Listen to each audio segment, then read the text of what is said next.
The beast is out of the cage. And when I say the beast, I mean Henry Rollins, former lead singer of Black Flag and Rollins Band. Is this self-proclaimed asshole still a toxic force?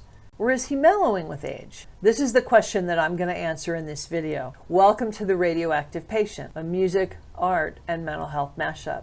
I'm Allison Strong, your host. By his own definition, Henry Rollins is the hardest working man in show business.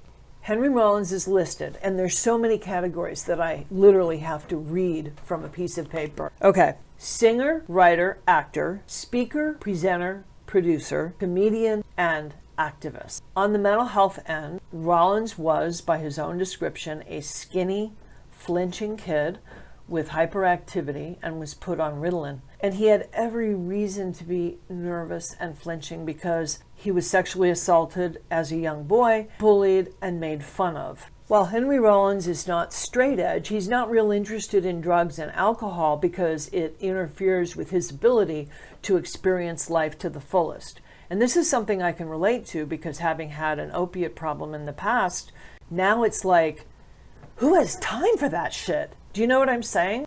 But you want to know what's going on with Henry Rollins right now, right? He's out on the road doing his Good to See You 2022 tour. There's a YouTuber named Dan Kest, K-E-S-T, who kindly has uploaded some cell phone footage of Henry Rollins when he was in Nashville, Tennessee, and I'll drop the link to the Nashville date below. Henry Rollins has added some new material, springboarding off of COVID, and how he basically locked himself up because of all the people that think that COVID is a hoax, people who made a big deal over wearing masks. And he says, if you don't believe in that stuff, I believe you, which is interesting because he's not telling people that they're idiots, but he does admit to being on social media and watching all the fights between MAGA people and so-called libtards, and then he laughs at himself for spending so much time in Facebook scrolling through his feed. But while he's been away, various subreddits such as Indie Heads and the punk community have been busy talking about him. Threads like, why do some people in the punk rock community hate Henry Rollins? And who the fuck is Henry Rollins? Could it be that some people have found Henry Rollins's my way or the highway approach to life a bit too toxic? Even though Rollins is known for his supercharged opinions, I'm seeing a shift in his persona. This is a different guy than the man who mocked Morrissey on national television, or the man who, when commenting on the state of modern music, said, yeah, it's just like corporate food. The guy at Olive Garden who's making your linguine doesn't care if you like it, you're just order number 37 and the guy hates his job. Whew! That is so harsh. I don't think he would say that today. These days, Henry Rollins seems to be going out of his way not to offend or alienate anyone, which is different than the way he used to be. And as far as what he did when he was locked away during COVID, he says he was happy just to sit in front of the computer and work on something bigger than myself. Does that mean a book is in the offing? It's hard to tell.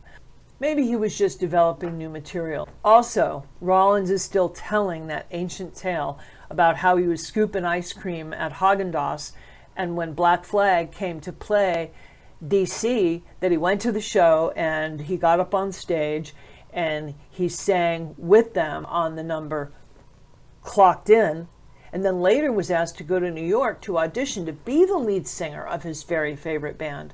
And that 90 seconds of contemplation when he was mulling over his very limited life options and the split-second decision that changed his life forever. Because getting involved with punk rock, the discipline, the work ethic, he says, of SST Records and Black Flag was such that there was really no time for navel gazing. And ever since then, if somebody asks Henry Rollins to do something, even if he's never done it before, he says yes. He even said something that made me do a double take. He goes, I'm gonna die trying. And it made me think that he's seen these hats before. Die Trying, the company is now defunct, but during the 90s, these caps, beanies, t-shirts, and fanny packs, they were everywhere. Well, that's it for the radioactive patient. You know what I'd like from you? Drop me a line in the comments section. Let me know what kind of music, books, or art you're into so we can compare notes. Because right now, the station is small enough that I can read and reply to everything you write. And no matter what, whatever it is that you're trying to do in life, keep trying. Deal? Deal.